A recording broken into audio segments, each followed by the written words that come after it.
तो एक क्वेश्चन करते हैं, for a real number alpha if the system, है ना, ये 3 इक्वेशंस का सिस्टम दे रखा है आपने को, system of linear equations has infinitely many solutions, तब 1 प्लस अल्फा स्क्वायर की वैल्यू पूछिए। तो किसी भी सिस्टम ऑफ लीनियर इक्वेशंस के इन्फिनिट सॉल्यूशन का कंडीशन जो है वो क्या होती है, एक तो उसका डी जो है वो 0 होना चाहिए, ठीक है। अच्छा, ये एकमात्र कंडीशन नहीं है, इसके साथ साथ एक और कंडीशन होल्ड करनी जरूरी है, और वो क्या कि d1 is equal to d2 is equal to d3 is equal to 0। तो अल्फा की जो कंडीशन इन दोनों कंडीशंस को सेटिस्फाई करेंगी, दोनों कंडीशंस को सेटिस्फाई करना जरूरी है, ठीक है। दोनों कंडीशंस को सेटिस्फाई करेगी, उस अल्फा की वैल्यू पे, है ना, इस एक्सप्रेशन की वैल्यू निकालेंगे अपन, ठीक है।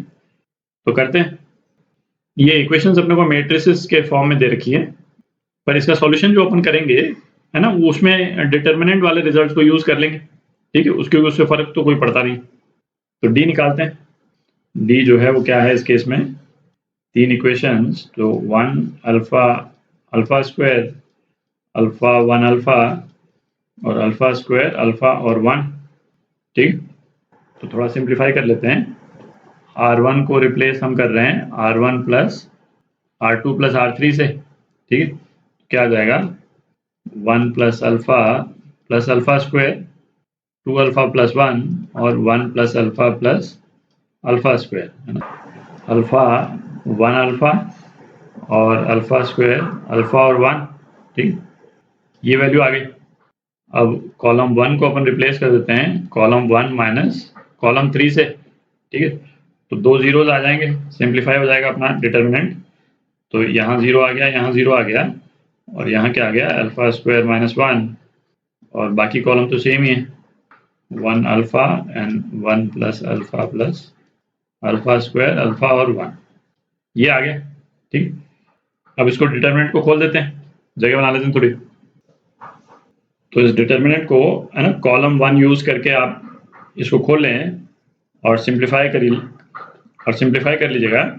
तो क्या आ जाता है, अल्फा स्क्वायर माइनस 1, है ना, ये मल्टीप्लाइड बाय दिस, है ना, minus this multiplied by this. तो इसको आप सिंप्लीफाई कर लेंगे तो क्या आ जाएगा, 2 alpha square minus 1 is equal to 0, ठीक। तो अल्फा की अपने पास में 4 वैल्यूज आ गई। तो यदि ये एक्सप्रेशन 0 होना है तो अल्फा स्क्वायर माइनस 1 ये 0 हो, या फिर 2 अल्फा स्क्वायर माइनस 1 ये 0 हो, ठीक है। और इसका इम्प्लीकेशन क्या हो गया कि अल्फा जो है या तो प्लस माइनस 1 हो, और या फिर alpha plus minus 1 by under root 2 हो। तो अल्फा की अपने पास में 4 वैल्यूज आ रही है, इन 4 वैल्यूज में से अपन कौन सी वैल्यू चूज करेंगे, इसका पहला पार्ट तो खत्म हो गया। जिस वैल्यू पे ये सेटिस्फाई होगा, है ना, वो वैल्यू चूज करेंगे अपन, ठीक है। चेक करते हैं।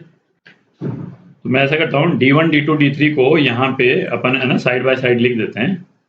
तो D1 जो है वो क्या हो जाएगा, पहला वाला कॉलम है, इसकी जगह, है ना, ये राइट वाली वैल्यू आ जाएंगी। तो 1 माइनस 1 1 और अल्फा 1 अल्फा और अल्फा स्क्वायर अल्फा और 1, ये तो D1 हो गया। D2 क्या हो गया, जो बीच वाला कॉलम है उसकी जगह ये 1 माइनस 1 1 आ जाएगा।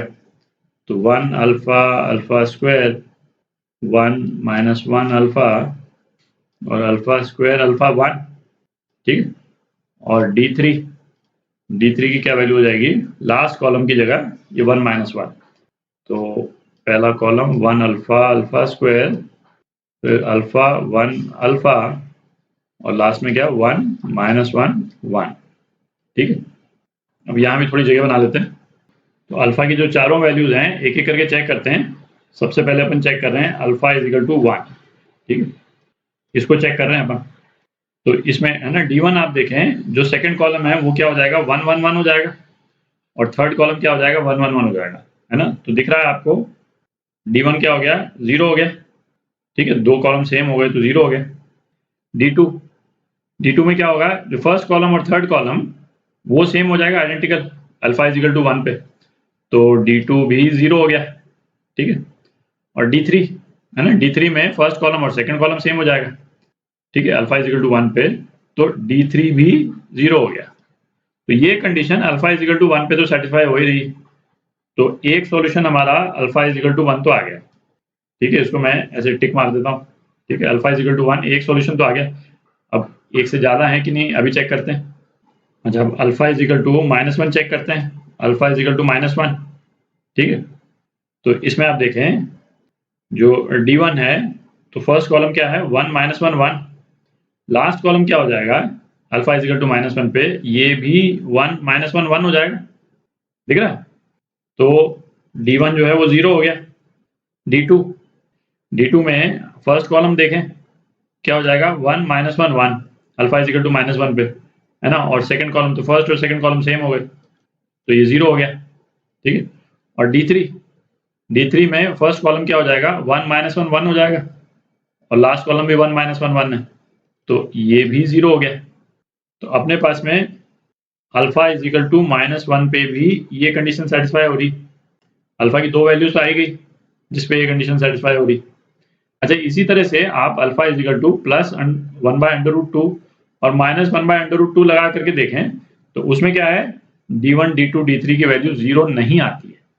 ठीक है, D1 D2 D3 जो है वो 0 नहीं आते हैं, तो नहीं आते हैं इसका मतलब नो सॉल्यूशन। ठीक है, तो मेनी सॉल्यूशंस वाले जो दो ये हुए वो कौन से हुए alpha is equal to 1 and alpha is equal to -1। तो अब इसमें क्या है, सी हमारा इंस्टिंक्ट क्या कहेगा, है ना, मेजॉरिटी केसेस में कि भाई हम दो वैल्यूज निकाल दें, एक तो अल्फा इज इक्वल टू 1 डाल दें। ठीक है, तो क्या वैल्यू आ जाएगी 3 आ जाएगी इस एक्सप्रेशन की वैल्यू, और -1 डाल दें तो क्या आ जाएगी 1 आ जाएगी। तो दो वैल्यूज आ गई अपने पास में, एक 3 आ गई और एक 1 आ गई। पर है ना ऑब्वियसली जेईई एडवांस का क्वेश्चन है तो वो थोड़ा सा और दिमाग तो लगवाएंगे ही। ठीक है, तो ऐसा करें कि अल्फा इज इक्वल टू 1 पे और -1 पे इक्वेशन बनती क्या है उसको भी एक बार देख लें अपन। ठीक है, तो एक बार देखते हैं जरा।